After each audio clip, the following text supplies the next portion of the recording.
La vie peut changer en un instant, n'est-ce pas? J'étais dans un café à Paris, observant les lumières de la ville se refléter sur la fenêtre.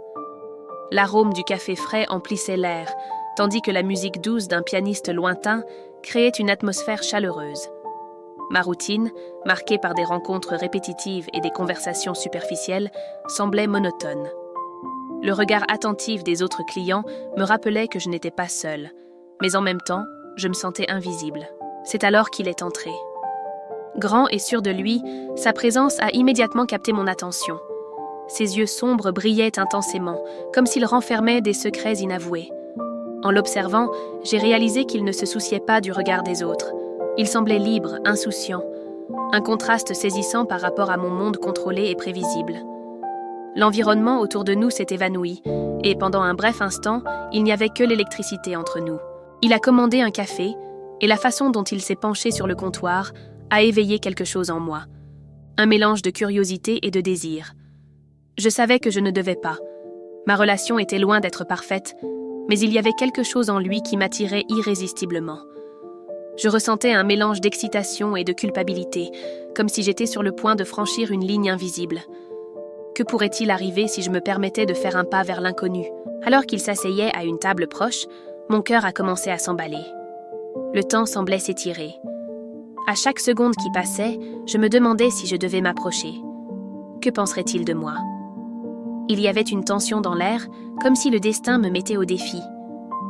Une partie de moi voulait me lever et aller vers lui, tandis qu'une autre hésitait, entravée par les conventions et les peurs qui m'ont toujours accompagnée. Le café a commencé à se vider, et il était toujours là, absorbé dans ses pensées. Le barista est passé, nettoyant la table voisine. J'ai pris une grande inspiration et finalement rassemblé mon courage. Je me suis levée et d'un pas hésitant, je me suis dirigée vers lui. Que dirais-je? Un simple bonjour peut-être? Quand je suis arrivée à sa table, il a levé les yeux et souri. Un sourire qui semblait promettre des aventures et des secrets. « Puis-je me joindre à vous ?» ai-je demandé, ma voix tremblant légèrement. Il a acquiescé et à partir de ce moment, tout a changé. La conversation a coulé avec facilité, comme si nous nous connaissions déjà. Nous avons parlé de la vie, de nos rêves, et chaque mot échangé semblait créer une connexion plus profonde. Son rire était contagieux, et je me suis surprise à rire plus que je ne l'avais fait depuis des mois. Au fil du temps, l'atmosphère autour de nous semblait se transformer. Le café est devenu notre refuge, un espace où le monde extérieur n'avait aucun pouvoir sur nous. Pourtant, quelque part dans mon esprit, la réalité a commencé à s'infiltrer. Je ne pouvais pas ignorer les responsabilités que j'avais mises de côté. La trahison que j'étais sur le point de commettre était une pensée troublante, mais l'adrénaline de la situation était enivrante. Nos regards se sont croisés et j'ai compris qu'il y avait plus que de l'attirance. Il y avait une compréhension mutuelle, une reconnaissance que nous étions en quête de quelque chose de différent. Il a mentionné un voyage qu'il prévoyait de faire et mon cœur s'est emballé à l'idée de l'accompagner. Mais qu'en était-il des promesses faites à une autre personne? Ce dilemme a commencé à hanter mes pensées. Le temps a passé plus vite que je ne l'avais prévu. Le jour se transformait en nuit et la douce lumière du crépuscule illuminait notre petit univers. Le café était presque vide et l'atmosphère intime nous enveloppait. Il s'est penché plus près et la conversation est devenue plus personnelle. Chaque détail révélé semblait nous mener à un niveau de connexion plus profond. Je me perdais dans la conversation et cela me faisait peur. La vérité, c'est que j'étais partagée. Ce que j'avais chez moi n'était pas suffisant, mais la trahison était un abîme que je n'étais pas certaine de vouloir franchir. L'incertitude quant à l'avenir de notre rencontre planait dans l'air. Mon cœur était en conflit, pris entre la sécurité de la routine et la promesse de quelque chose de nouveau et d'excitant. L'instinct de protection me disait de reculer, mais le désir de vivre intensément me poussait à aller de l'avant. Alors que la nuit tombait, la conversation devenait plus intense. Il a partagé des histoires de sa vie, chacune plus fascinante que la précédente. Je me suis surprise à vouloir en savoir plus sur lui, comme si chaque mot le rendait plus irrésistible. L'idée de ne plus jamais revoir cet homme était presque insupportable. La possibilité d'une nouvelle vie, loin des chaînes du quotidien, commençait à paraître tentante. Mais malgré toute cette excitation, une ombre de doute s'est installée dans mon cœur. Je savais qu'il y avait une ligne que je ne devais pas franchir. Que se passerait-il si je décidais de continuer? Et si tout cela n'était qu'un moment passager, une illusion qui s'évanouirait au matin? Les questions commençaient à s'accumuler, et la tension augmentait. L'horloge sur le mur a attiré mon attention, et j'ai réalisé que le temps était compté. La réalité commençait à s'infiltrer à nouveau. Je devais décider si je suivrais ce chemin incertain ou si je retournerais à la sécurité de ma vie. Le dilemme devenait de plus en plus compliqué. Il semblait percevoir mon hésitation, mais il s'est contenté de sourire, comme s'il savait que le choix était entre mes mains. La nuit était pleine de promesses et de possibilités. L'odeur du café se mêlait au parfum de l'air nocturne, et j'étais à un carrefour. Que désirais-je vraiment? L'adrénaline de la trahison ou la sécurité d'un amour stable? Le conflit interne grandissait, et chaque instant semblait plus précieux. La seule certitude que j'avais, c'était qu'indépendamment de mon choix, ma vie ne serait plus jamais la même. Alors que la conversation se poursuivait, j'ai compris qu'il n'était pas simplement un inconnu. Ces histoires, entrelacées de références à l'art de Paris et aux défis de la vie moderne, révélaient un homme en quête de sens à chaque coin de rue. C'était comme s'il cherchait à échapper à un passé qui le poursuivait, et cela me donnait envie d'en savoir plus. « Vous semblez bien connaître Paris », commentai-je, essayant d'alléger la conversation. Il sourit, un sourire mêlé de fierté et de mélancolie. « J'ai grandi dans les rues du Marais. Chaque coin a une mémoire, une histoire. Mais elles n'ont pas toujours été bonnes. » Il y avait un poids dans sa voix qui m'intriguait, une profondeur contrastant avec son allure confiante. En parlant, je percevais qu'il était plus qu'un simple aventurier. Il y avait une lutte intérieure dans ses yeux, une quête de liberté qui faisait écho à la mienne. Je me souvenais de la façon dont la vie dans la ville était animée par des rêves et des désillusions, comme les artistes qu'il avait un jour appelés maison. Et pourtant, j'étais là, prise dans un cycle de monotonie, rêvant d'une vie qui semblait lointaine.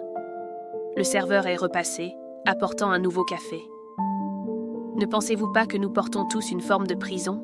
demanda-t-il, sa voix douce mais chargée de sens. Ce qu'il dit me toucha profondément.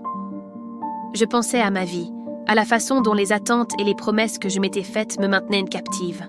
« Oui, mais certaines prisons sont plus confortables que d'autres, » répondis-je, essayant de cacher le tumulte d'émotions qui bouillonnait en moi. Il se pencha, son expression devenant plus sérieuse. « Parfois, il faut briser les chaînes pour trouver ce que nous voulons vraiment. » Ces paroles résonnèrent en moi. J'étais là, au bord d'un choix, et il semblait incarner ce que je désirais, la liberté. Mais alors que la connexion grandissait, l'ombre du doute persistait. Que se passerait-il si je décidais vraiment d'aller de l'avant? Que signifierait ce choix pour ma relation actuelle? La vie que je laisserais derrière moi était confortable, mais il y avait quelque chose dans l'intensité de ces heures qui me faisait tout remettre en question. Il prit ma main un bref instant, un toucher doux qui envoya des vagues d'électricité dans tout mon corps. « N'aie pas peur de te perdre, » dit-il, ses yeux fixés sur les miens. Parfois, c'est dans le détour que nous trouvons notre vrai chemin. Le courage que je lui enviais était quelque chose que je désirais ardemment posséder.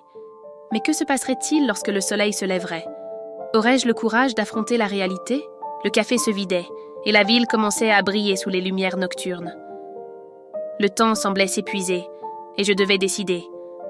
L'adrénaline de la possibilité m'enveloppait comme un brouillard, mais il y avait un prix à payer.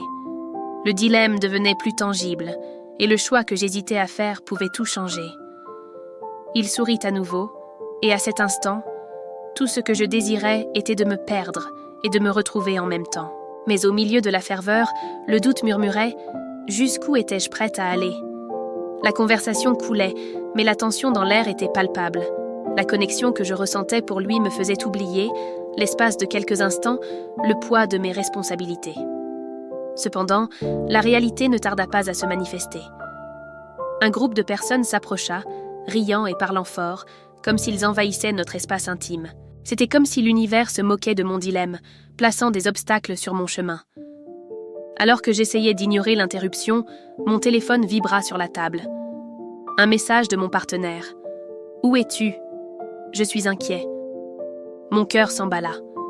La culpabilité m'a frappé comme un coup.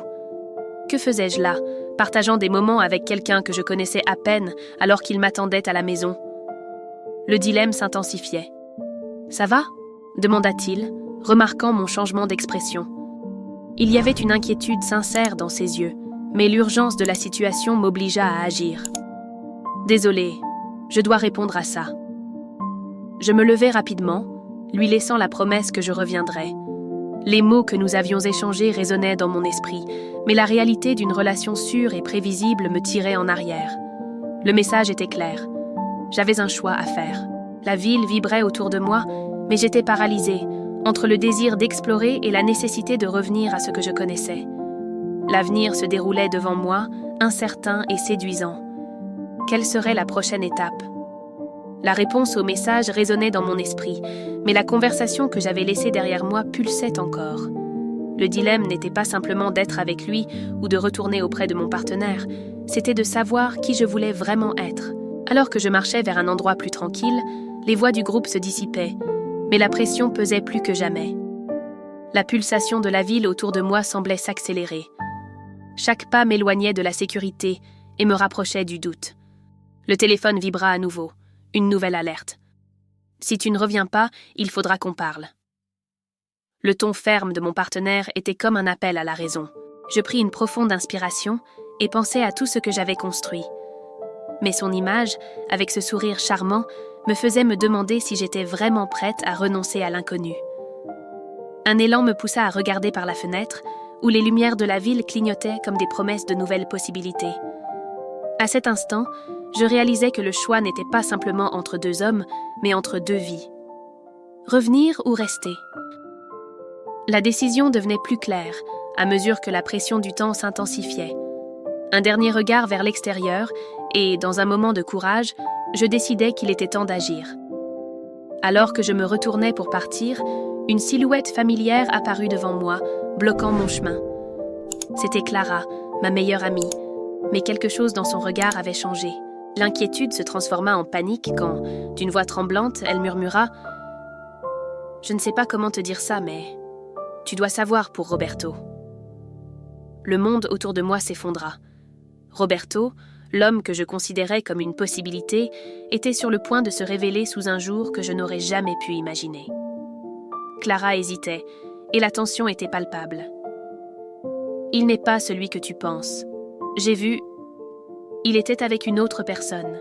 Une personne que tu connais bien. Mon cœur s'emballa. Comment cela était-il possible ? Les mots de Clara résonnaient dans mon esprit, une tempête d'émotions. « Qui ?» demandai-je, la voix tremblante.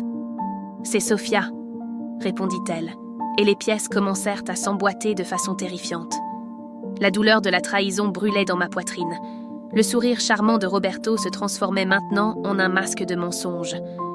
Soudain, le choix qui semblait clair devenait nébuleux. Je ne choisissais pas seulement entre deux hommes. J'étais au milieu d'un labyrinthe de méfiance et de trahison.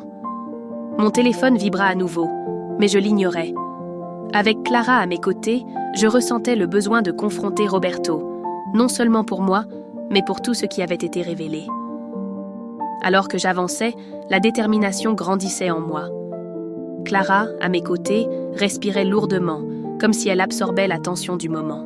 Le couloir semblait interminable, et chaque pas vers la rencontre avec Roberto était chargé d'angoisse. En ouvrant la porte du café où il avait l'habitude de me retrouver, l'arôme du café frais fut éclipsé par l'adrénaline qui coulait dans mes veines. Roberto était là, son expression détendue, comme si rien n'était sur le point de se passer. Lorsque nos regards se croisèrent, je pus voir une lueur de surprise, suivie d'un effort pour dissimuler son anxiété. Clara resta un pas en arrière, observant tandis que j'avançais. « Pouvons-nous parler ?» demandai-je, la voix ferme mais le cœur battant la chamade. Il acquiesça, mais la tension était évidente. Le murmure du café autour de nous semblait un écho lointain. « Que se passe-t-il, mon amour ?» demanda-t-il, bien que je pouvais voir l'inquiétude dans ses yeux. « Tu sais très bien, » répondis-je, sentant la colère et la douleur s'entrelacer. « Sophia, que peux-tu dire à ce sujet ?» La couleur du visage de Roberto changea, et les mots qu'il tenta de prononcer furent avalés par l'hésitation. À ce moment-là, tout changea. Le regard de Clara devint un mélange de soutien et d'avertissement silencieux. Ce qui était auparavant un amour léger devenait maintenant un champ de bataille, et la vérité était sur le point de faire s'effondrer nos réalités. Roberto se tortilla sur sa chaise et je compris que la situation exigeait plus que des mots. Je me levai lentement, sentant une vague de courage m'envahir. La tension dans l'air était palpable et au lieu d'attendre qu'il s'explique, je décidai d'agir. « Nous devons être honnêtes, nous ne pouvons plus vivre dans ce jeu », déclarai-je, ma voix plus ferme que je ne l'aurais cru. Il avait l'air surpris, mais je ne comptais pas reculer. Je m'approchai de la table, réduisant la distance entre nous, et le regardai dans les yeux. Je ne peux plus être l'ombre de ce que nous étions. Il est temps de faire face à la vérité. Le murmure du café autour de nous semblait s'être tu, tous les regards maintenant tournés vers nous. Et tandis que je parlais, je ressentis une transformation en moi. La colère qui me consumait auparavant se changeait maintenant en détermination.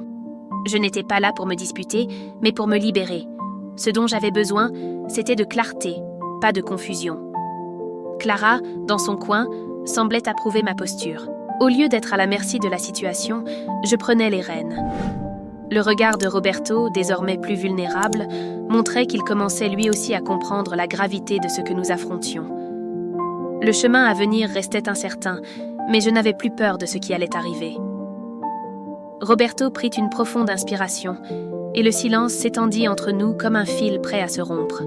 « Tu ne comprends pas », commença-t-il, mais je ne le laissai pas se défiler. « Oh, je comprends très bien, Roberto.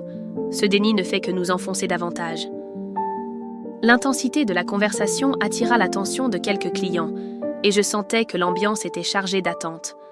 L'odeur forte du café et le tintement des tasses devinrent une toile de fond lointaine. Mon cœur battait la chamade, et chaque mot que je prononçais semblait être un pas ferme vers la liberté. « Tu dois choisir. Soit nous sommes ensemble dans cette histoire, soit nous continuons à vivre cette farce. » Les mots sortirent avec la force d'un ultimatum. La tension était si forte que je pouvais à peine contenir l'adrénaline. Clara se déplaça, s'appuyant contre le mur, observant, comme si elle savait que le moment que nous vivions était crucial. Enfin, Roberto baissa les yeux, son expression mêlait confusion et douleur. « Et si je ne sais pas ce que je veux ?» La question résonna, mais je n'hésitai pas. Nous devons le découvrir ensemble, mais nous ne pouvons pas continuer ainsi. Il est temps d'agir. Et à cet instant, je réalisais que le point culminant approchait. L'air était chargé de la promesse d'un changement, et j'étais prête à affronter ce qui viendrait. D'un geste rapide, je tendis la main et tirai la chaise de Roberto, le forçant à me regarder dans les yeux. Le choix t'appartient, mais je ne peux plus attendre. L'environnement semblait tourner, comme si le monde autour de nous était sur le point de s'effondrer. Il hésita, mais ensuite, dans un acte de désespoir, il se leva et sortit, poussant la porte avec force. Le tintement de la cloche résonna, et je le suivis, mes pieds frappant le sol comme des tambours de guerre. Au moment où je l'atteignis, il était arrêté sur le trottoir, le vent ébouriffant ses cheveux. « Roberto !» criai-je.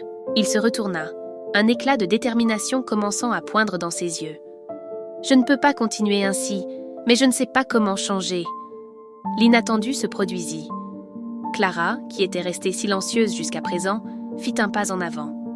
« Roberto, tu n'as pas besoin de tout savoir maintenant.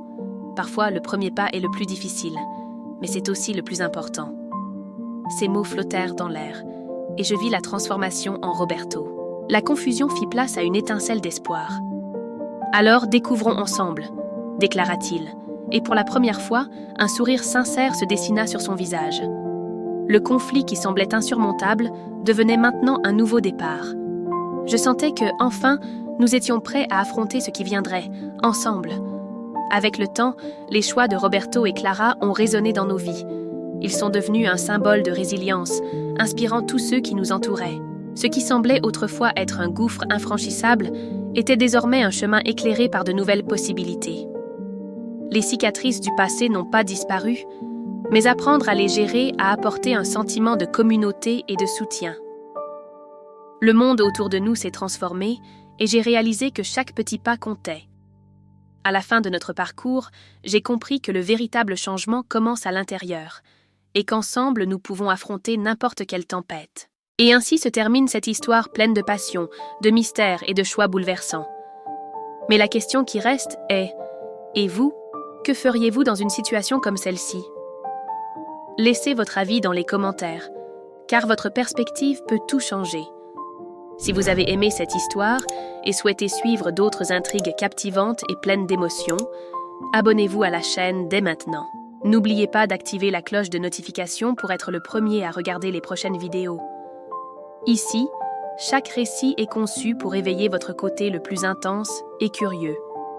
Suivez, partagez et restez à l'écoute, car dans la prochaine vidéo, vous découvrirez jusqu'où une personne peut aller pour vivre une passion interdite. Ne manquez pas ça.